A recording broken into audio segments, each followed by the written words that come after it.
starting on, like I said, the window opens Monday and it continues all the way to September the 30th. So we have 2 weeks to give this. So what I'm going to share with you in just a second, I'm going to share my screen. Whoops, not that one. I'm going to share my screen with you so that you can see this remote testing information for families. This is a document that Toledo Public put together to provide a little bit of information for parents regarding our MAP assessments. Our MAP assessments are given 3 times a year. It gives us a progress monitoring tool. It helps us to determine where your kids are at. This year, it usually takes place in the classroom with your child's classroom teacher, but this year it's going to be taken virtually. So it's going to look quite a bit different this year than in previous years, and just in the way that it's given, not the actual test itself. So the MAP test is an adaptive test. Which one? What that means is that as your student answers a question, their answer determines I'd rather you get a zip if up. the next question is harder or easier. So it moves up and down according to their level. So sometimes the younger kids do a great job of working super duper hard on this test because they want to do their best, and they end up getting then so high that they start to get frustrated. And that's okay. We don't want them to cry. We don't want them to have tears. We want them to know that it's good to do your best, but sometimes when it gets to be too hard, it's okay to make a good guess and move on. We don't want them to labor over these tests for hours and hours and hours, nor do we want them to cry. That's not the purpose of this test.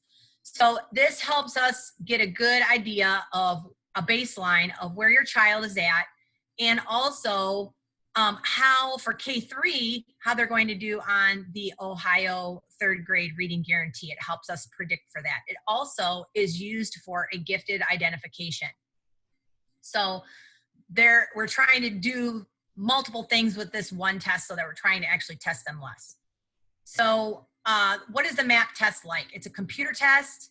It could be multiple choice. It could be drag and drop. It could be fill in the blank. Depending on your child's age, this will be for 1st grade on up. There's around 40 to 50 questions. It shouldn't take them any longer than 90 minutes. We don't really want the younger kids, obviously it takes them maybe a half an hour. We want to try as much as we can, because we're giving this virtually, to get it done in one setting if we can. But if we have to break it up, that's not a problem. It all depends on how the kids participate. If they can sit still and they seem like they're actively engaged, we might keep them on a little longer just to try and get the test completed, so that we're not wasting a lot of educational time in the classroom that they have already. So this is a test. Your kids, like I said before, are not going to know every single answer. There is no way they can get every answer right. It's not that kind of a test. It's a test that moves up and down according to their level. So if they get the answer correct, it moves them up to the next level. And it's just going to keep moving them up and moving them up until they get the answer wrong, and then it backs them down a step. And it's going to keep doing that. And it's going to take longer for the kids that are closer to grade level, because it's gonna ask them a lot of questions to try and figure out exactly where they are. We want to know where the kids are at and what they're ready to learn. This also helps us plan interventions to help those kids that are struggling. This is not a part of their report card. It's not for a grade. So you just let your kids know that it's something that we do 3 times a year. It's another tool for teachers to give us the most information that we can get to see where they're at and what holes need to be filled in their education so that they can achieve. What can you do to prepare your student for the MAP test? Everybody should hopefully already have a Chromebook at home from TPS. If not, you can use a home device, that's fine. You want to have your child log into a Chromebook. If you want to test it as a parent, you can have them log in. If you open the Google Chrome browser, which is this little target, and if you type in the Google search box, check.nwea.org, that'll run a test on your computer. And what it'll do is make sure that all the settings are correct. And that's probably the most help that you can give your teacher, your child's teacher, is to maybe run this test. And if you don't get to it, don't worry about it. We'll figure it out the day of the test. But it's always kind of nice to know that, because sometimes, especially if you're getting a Chromebook that was used by an older student last year, the older students like to mess around with the settings on the computers.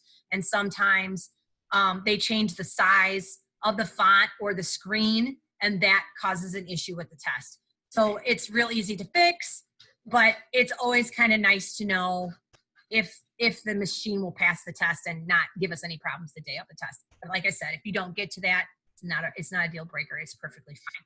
But again, that would be check.nwea.org. That would go in the Google search box, and it'll run it right on your machine, and it'll give you this little check box and say, great, the computer's ready to go. If it doesn't pass, it will give you this. Then you shoot an email off to your child's teacher and say, hey, we got this error message on the computer. We tested it for the map, and it's giving us this problem. And then we'll try to figure out what it is. Usually, like I said, it's just a matter of changing the settings on the screen because they want it to be a certain size. And that's just enough to set the little test button off, that, you know, so it takes a few seconds to change that. That's not a big deal. But it's always nice to know ahead of time. We will be testing the kids in small groups. Depending on your child's age, it could be a group of 5, it could be a group of 10. The older kids, they might do the entire A class and then the next day do the B class. We're only doing reading this next 2.5 weeks. Eventually we'll do math, but math is not going to be done until October. There is a place that you can go if you want to practice with your student, and the older kids really don't need it a whole lot. The younger kids do, though. The younger kids, especially if they don't have a lot of screen time or a lot of practice on a computer, that's a good place to go to practice. So if your student, you've already tested it, they're already logged in. If you click on this Google search and you type in test.nw or test.nwea.org, you'll pull up a box, and it will either tell you, hey, here's the test, we're ready to go, you know, you want to sign in, or it may tell you that you have a pop-up blocker on, and if the pop-up blocker is on, it will tell you how to fix that. It's just clicking the little button up in the top corner. But when you get in, and if there's no issues, the screen will look like this. And to practice, you just type in grow and grow. And then at the very bottom, it says try a practice test. So then you're going to choose your child's test down at the bottom, and it will give you a grade level. I believe it says like maybe first grade, second grade, reading. It'll give you choices down here. These are not the choices that you'll get, but it'll tell you, and it's easy to choose. There's maybe 1 or 2 practice questions in each group. You can always click out and try another one just to see what happens, so you can see what the different grade level tests look like. You do not want to click this box up at the top, because that's going to flip everything into Spanish. So, but Jenna, can I stop you real quick? I have sure. Does the test need to be taken during the traditional school hours for parents who are not at home or proctored to be present? We have asked that question because that is a very valid question. We know some kids are at daycare. We know some kids are at grandma and grandpa's house. We know that sometimes the parents aren't there. We've been told that they want to do it during the traditional day. If they're taking, if they're at a grandparent's house, or if they're at like daycare, try to find them a quieter spot to work. There will be a second window open for a Google Meet, so that the student can talk with the teacher as they're taking the test. So there will be 2 windows open. Google Meet will be open, and this proctor screen will be open. So therefore, if the student gets stuck, or if they have a question or a problem, they can communicate with the teacher. The only thing that we can really control is, you know, our end of things, and trying to make sure the test runs appropriately. We ask that hopefully you guys can try to find a quiet spot for the kids. If they're in a daycare situation or with a grandparent, already gotten enough practice in the last week and the next couple of days that they know how to run the Google Meet or click into it, and the teacher will be able to help. Another question, Jenna, will there be a cheat sheet available to print off for parents with links and some basic instructions? I I believe we put this PowerPoint. Did we put the PowerPoint on the website? I don't know, but we can. We can put the Okay. point on, and there's also a parent letter that I think, are you going to send home the parent letter? Yes, if it wasn't already attached to the newsletter. I don't recall. Yes. I don't think it was, but if not, we have a copy of it. We have a parent newsletter that gives you a little information, just letting you know kind of everything we're talking about today. It's not, the kids have all done this. If they've played at public schools, they've all taken this test before. So chances are they'll be able to help you more so than you'll really need to help them. They know once they just need help clicking in the box and finding their name and things like that. Things will already be filled in for what tests they're taking and all that. You're just going to have to click a box and find their name. So, and the teacher will be there, like I said, help you walk them through it as you go. It's not something that you're expected to do on your own. Most kids should be pretty familiar with this process since they took it 3 times last year already. Yep. And I think it's probably 2 and up could probably walk the parent through the process. Yeah, I think we've had this 3 years now. So if they've been in Toledo Public the last 3 years, they've taken this test 9 times already. So they already know the drill, basically. There's not a whole lot that you need to do. So there are some navigation tools at the top. It's always fun to kind of practice with them. And this one right here is kind of an important one that I point out to the kids, especially about 2nd and 3rd grade as the reading passages get a little longer. This is like a reader. It blocks everything off except for what's right in between these 2 dark lines. And so when kids are reading a large passage, that takes up like the entire screen. Sometimes it's hard to keep track of where you're at reading wise. And if you click this, it brings up a nice little bar reader for them to kind of move up and down like a bookmark. They really shouldn't probably need to use the other marking tools too much. They might need them in the math area, but we'll get to that when it's time to take the math test. But you can practice in the practice test with these different things to see what they do. Gina, the only difference. The practice link again. What is the trial test link? Let me go back. It is test.map.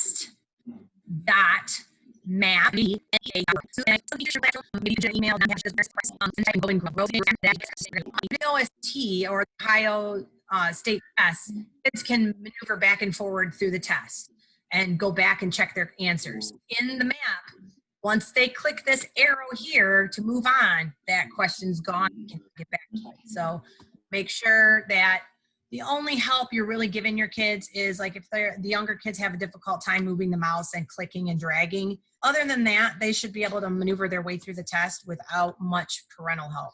Because like I said, it's an adaptive test, and the more help they get, the higher they'll get, and then they'll get frustrated and cry, and it won't be good. It's just a practice for us to give us more information. It's not a grade or anything that's going to affect them long term. We just want them to give teachers more information. So, all right, we're going to keep moving.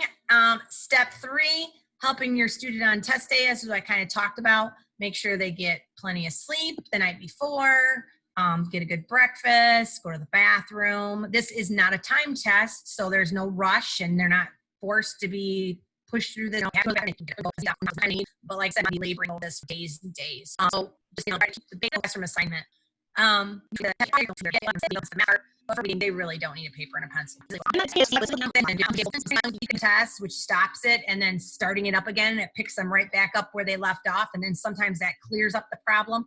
And sometimes it's as simple as pushing the refresh button that helps it as well. So there is always usually some kind of internet issue, at least once from somewhere in the building, but it can't be helped. So the best you can do is if you notice that it's spinning or it doesn't advance to the next question, you just let the teacher know. And like I said, they'll have a Google Meet open So you'll be able to talk with the teacher during the test as much Also, as you keep in need to. mind, again, this does happen in the school year, as Jenna said, and if that happens and a kid cannot test, we will test them on a different day. So it's not important that they finish the test.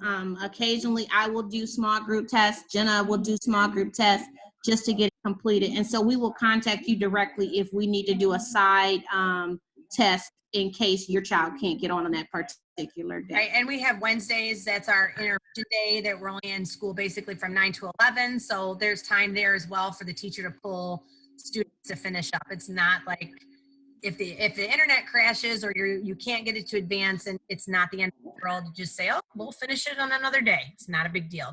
It's not high pressure, nothing like that. And like I said, it always happens. We just stop the test and pick it up at another spot. They don't have to start over from the beginning. It picks them right up where they left off. Like I said, for the day of the test, there's going to be 2 browsers open. So they'll have a tab for their Google Meet and they'll have a tab for the test. And then they will be able to talk to the teacher.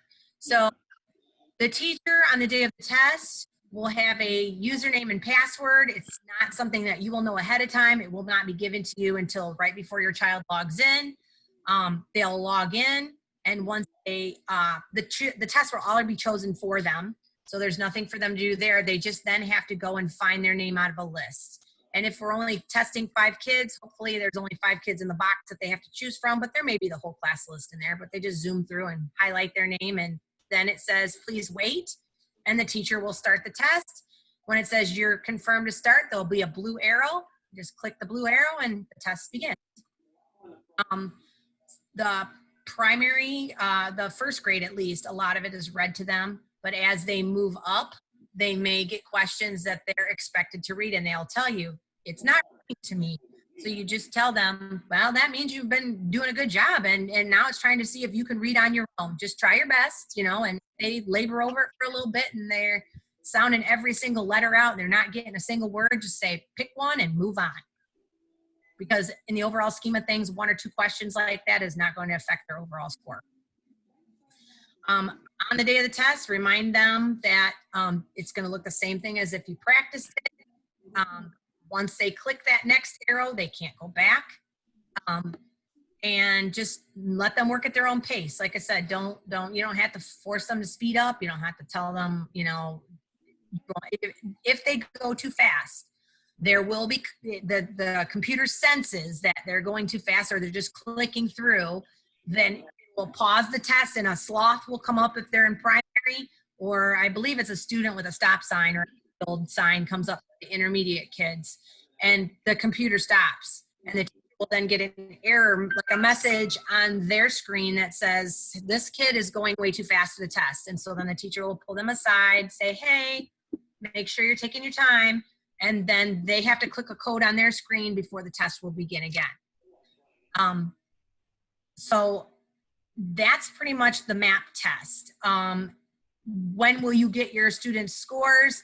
It usually takes 24 hours to roll over, but usually we don't do any talking about any scores until everybody in the class is tested. And if we're going in chunks of 5, it could probably take a week. It might take the entire window to get everybody done.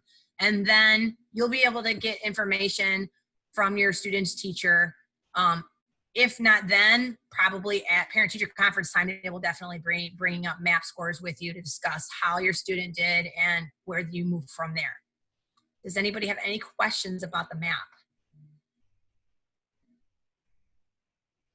All right, I'm gonna click over to iReady.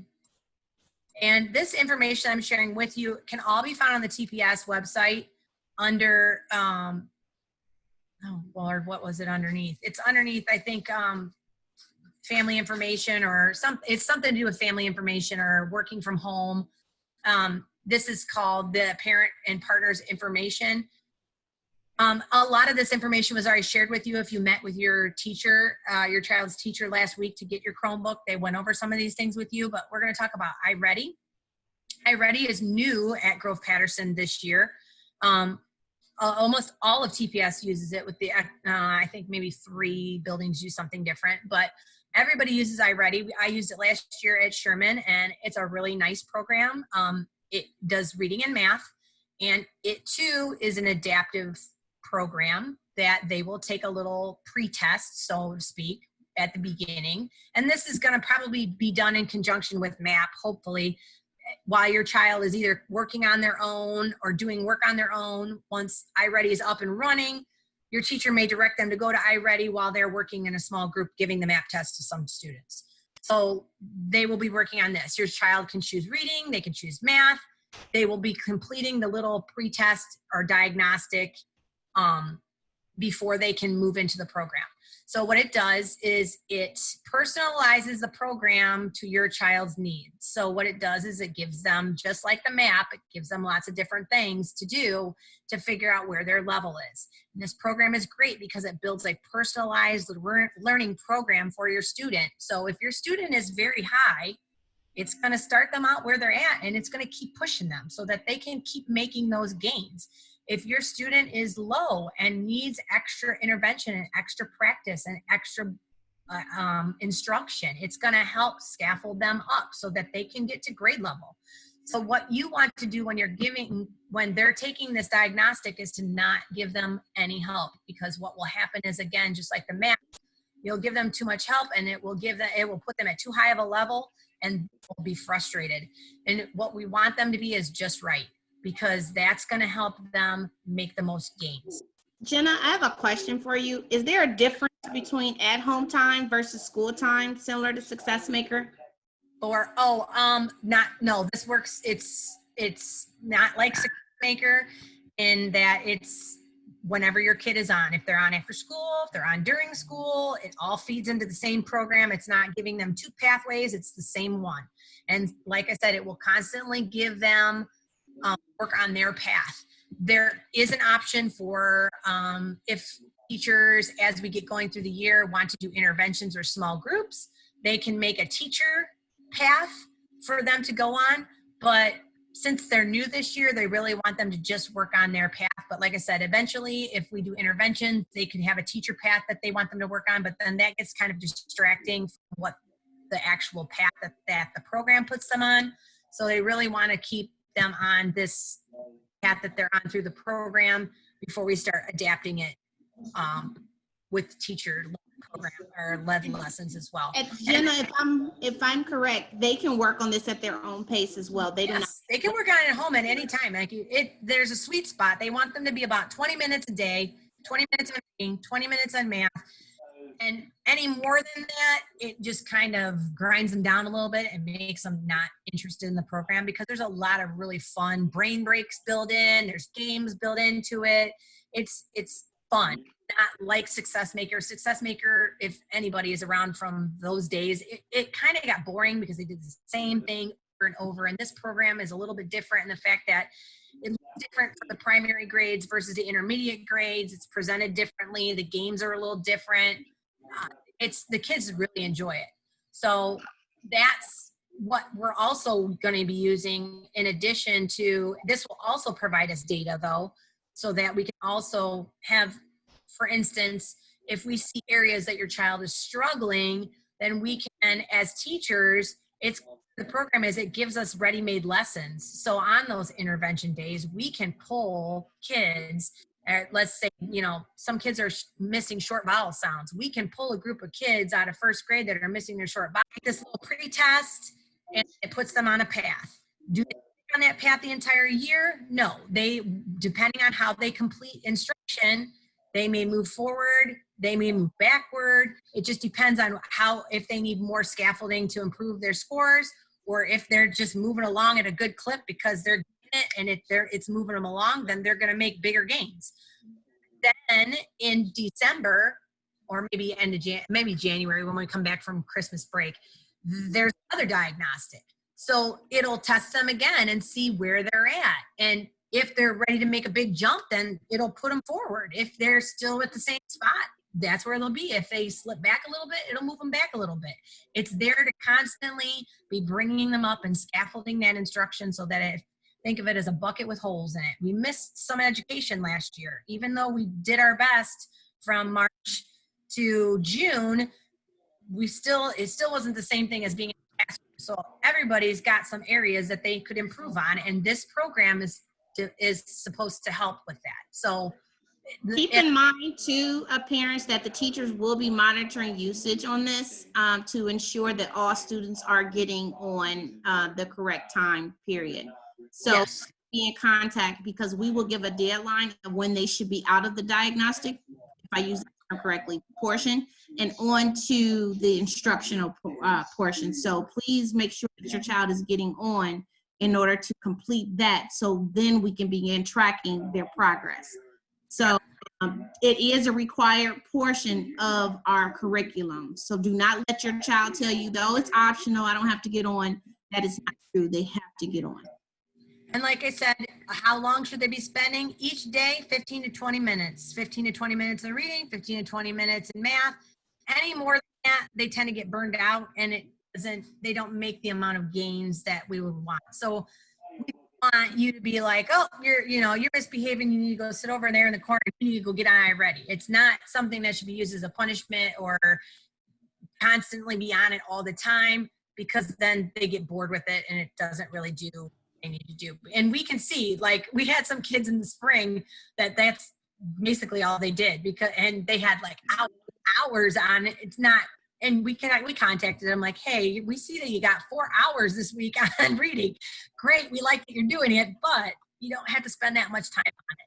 So, and the older kids tend to do that more so than the younger kids, because the older kids can see how long they've been on it. They can see their progress, and they start moving through.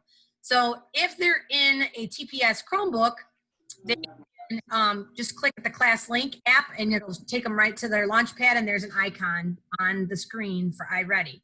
Now, if you've clicked on iReady, it'll say there's nobody there, or you're not attached to a class, and that's because currently our eSchools is down, and that's what schedules our children and what we take attendance in and all that.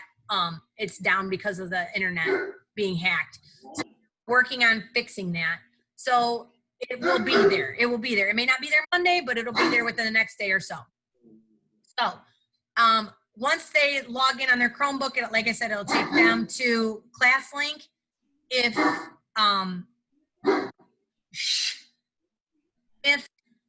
you don't have a TPS device and you're using your home computer or whatever, then they will go to launchpad.classlink.com/Toledo. And I know a lot of teachers put this in their Google Classroom as well, just as another way for parents to get to the ClassLink.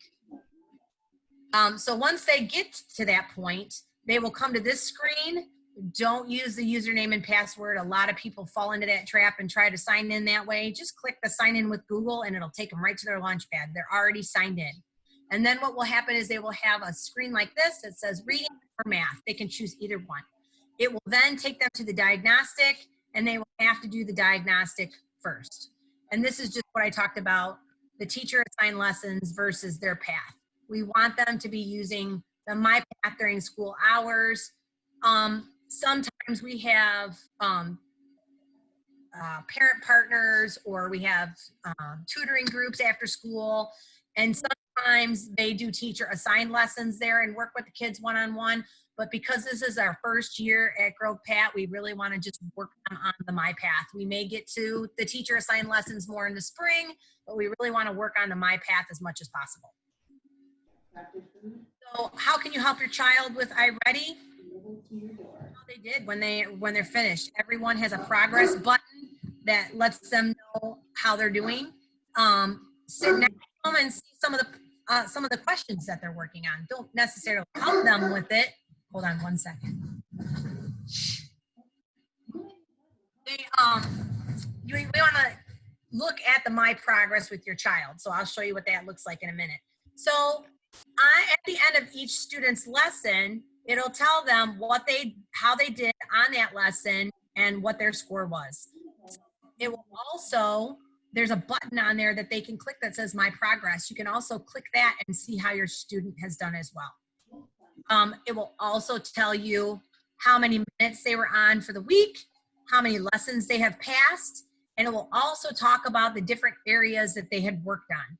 So it could be high frequency words, vocabulary, comprehension, and then math will talk about all the different math strands. So you'll be able to see over here how many lessons that they have passed out of the total for the year, And it's just a good thing to click on it every once in a while and talk to your student about how they're doing. Jenna, can you go back to slide 31? You talked about how they can help their child. I didn't Yep. get the quick screen. Yep. It says if you just sit down and talk with the child about how they did, sometimes if they need a little bit of help, a lot of times at the very beginning of the diagnostic, they give the students tools and they teach them how to use those tools before they allow them into the diagnostic, and things like drag and drop or click on something, fill in the blanks. These are how you answer these questions, and it won't let them proceed to the diagnostic until they practice those little skills first. So for the diagnostic at the beginning, if you have a younger child, you may want to sit down with them as they go through those little tools until they go into the diagnostic, and then kind of let them go on their own. Like I said, there's a little button that says My Progress, and it looks like this up in the corner. You can click on that and it will tell you at the end of each student's lesson, it will give them a score. But if you click on the My Progress, it will give you a bigger window, and it will talk about how many minutes they've been on for the week, how many lessons they've passed, and the types of areas that they've been working on. Jenna, are parents able to help their child with iReady? I know they cannot help with MAP, but can they assist them with iReady? Once they get through the diagnostic, I would say they can sit down and assist them if they're struggling. And usually the program does a pretty good job of presenting the material. It gives them a little lesson ahead of time. Then it gives them some practice. And then if they don't do well, it goes back and explains it to them again. So I would say if you're a student and you notice that your student, when you're looking at their when you look at My Progress and you see that they don't have a lot of lessons passed and their bar is not going up, maybe you want to sit down with them periodically and check in and see how they're doing and making sure they're on task and things like that.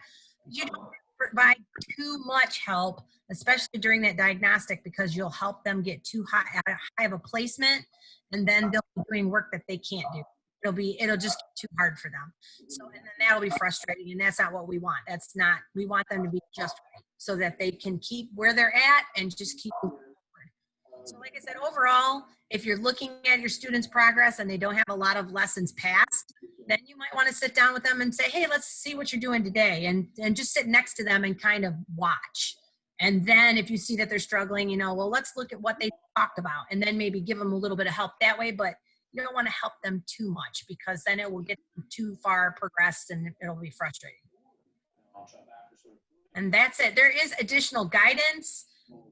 Like I said, this is on the TPS website under family resources. And then this is a link, and it just takes you to the iReady site. It'll let me do it. Oh, cool. It just gives you more information about the research and why we've chosen this program. So, Jenna, are you able to forward this presentation to our webmaster so we can get this posted ASAP on our sites? Is that possible? That little PDF that I just showed about iReady? Yeah. Yes, iReady, and the one for MAP. Can we get that? Yes. Okay. Yeah. And I can email you the webmaster's email address if we can. That works. I hope this was helpful. As always, if you have questions, don't hesitate to ask your child's teacher. And if they don't have an answer, they usually refer the call to me, or call me or email me, and I try to figure out the answer, and we just work together. That's what we can do. There's always be a bump in the road as we are just now getting this whole virtual thing started. So I imagine it'll get much smoother once we've had a little more practice. And like I said, it'll be interesting to see how we do with this with MAP, but I think it's doable at home. So Ms. Waymer, if parents want to reach out to you, could you give them your email address, please? Yep, it's J Waymer. I don't know if you can see my name at the top, WAMER @tps.org.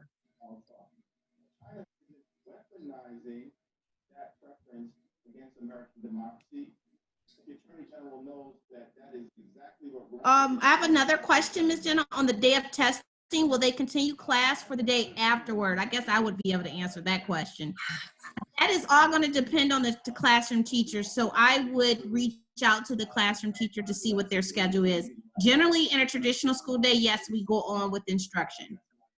Yeah, because like I said, it depends mostly on your child's grade. If they're first, second grade, the test itself takes half hour.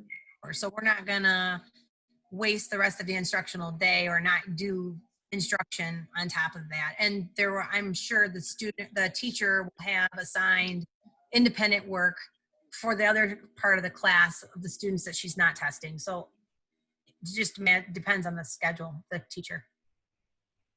Yes, and I got it. Someone mentioned a message about when are their kids testing. If teachers have not already provided you with that schedule, I encourage you to reach out to your child's teacher via email. I will also be sending them an email at the conclusion of this to make sure they are getting that out to you before we leave for the weekend. And that it will be probably spread out because, like I said, we have 2.5 weeks in this window. We're not going to wait till the last minute because we don't know what the technology is going to do. But it also, they've got specialists to work around.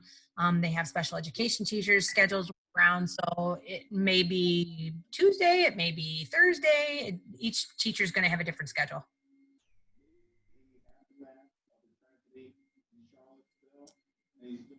Any other questions? Thank you, Ms. Jenna. I really appreciate it. Does parents, do you have any other questions? Tish, if you are able to look at that so I can get this out to the teachers, if you can ask any questions if possible. Absolutely. And see if we have any more. It's so funny because there were a lot that were being answered. You did an awesome job on that. And another clarification for the grades for the testing. First grade through 8th grade, we'll do reading. 2nd through 8th, we'll do math, but that won't be until October. Kindergarten kids have already been tested with the KRA one-on-one with their teachers. And if we have any repeaters, I think maybe we have one at Grove Pat, they will be tested in MAP, but only because they've done it last year. Usually kindergarten kids do take the MAP as well, but because they don't have in the classroom with them helping, it's usually all hands on deck with kindergarten. It's me, it's Mrs. J, it's the teacher, we're one-on-one with these kids usually. So because we don't have that opportunity to do that this year because we're virtual, they changed the way they did it and they did the KRA as their test for the fall. Okay. So I don't imagine that they're going to do one for December, but they haven't really said. So it's first grade through 8th grade for reading for right now for this 2 weeks. And then math will be in October. And what about the iReady? So for the iReady, the students, what grades? That's K through 8. K through, okay. And then K through 8. K through 8, okay. Yeah.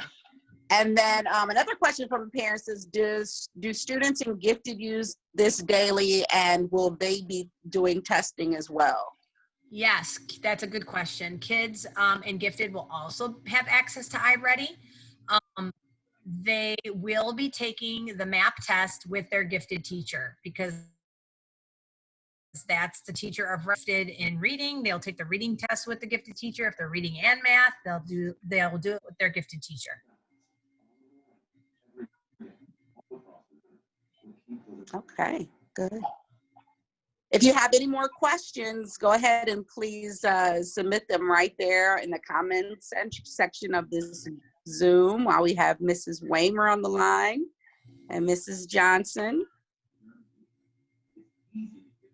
And how soon will students be receiving their iReady passwords and their credentials? They already have them. They already log in. It's the same login as they log into their Chromebooks. It's their 900 number and their state ID.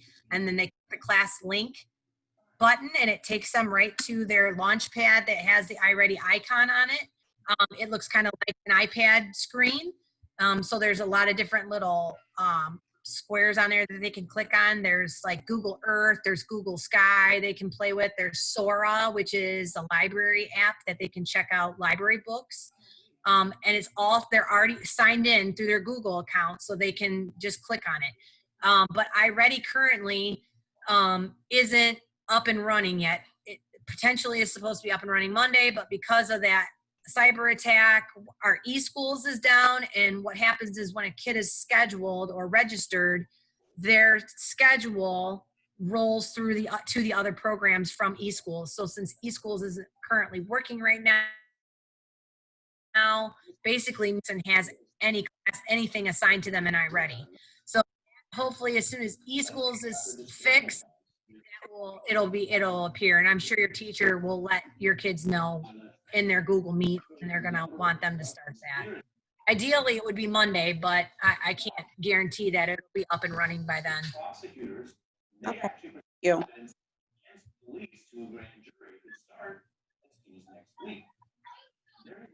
Hey, so far I don't see anything else from parents on here too.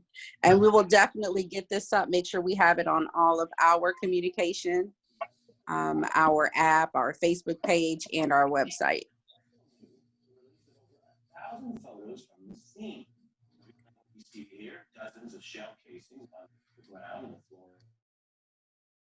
There, range of A question from Mrs. Shaw. Am I still on? It says, so will the homeroom teacher communicate when the testing will take place? Yes, I literally real time just send out an email making sure that that is sent out to you before they leave the building on Friday. So they may not be able to be as specific. They may just give you a day. They may not be able to give you a time yet because it's a huge spreading window. And bear with us, because if the system is not up and running on Monday, things may have to be pushed back. So right now, this is a tentative schedule, and we hope that they will be able to be as specific as possible, but they may have to be broad in nature as well. But they will be sending you all something before they leave the building on Friday. If you do not receive that, please make sure you are contacting them directly, and you can CC me on that as well. Are we on our, does every school have a window where they take their tests? We're all in the same window, the whole district. Okay. Yep. Wide. So we all have to get the iReady diagnostic done and the diagnostic for MAP done between now and, well, between Monday and the 30th. So it's about 2.5 weeks. Okay. Shoot for the beginning of the window, like in the next week or so, because I'd rather try it and the technology fail early than wait till the last minute and then be like, well, the internet went down and we couldn't get everybody tested. So we want to try and get them tested early, but it's still kind of shaky after that cyber attack. We, like I said, it may be Tuesday, it may be Wednesday before we get rolling with it, just because we don't know how long it's going to take them to fix it. There's many of these issues, and I want to start with. And then we have the question again about being able to take the test for parents that are working late. We asked the question of the testing department, and it's gonna have to be done during the school day. There's just no other way around it. But we'll make every effort to do it when we can, and if not, it will, like I said, there will be a teacher online, so it's not like your students doing it at home by themselves without any teacher help. So there'll be a teacher there. The Google Meet will be up the entire time they're taking the test, so there will be help. Okay.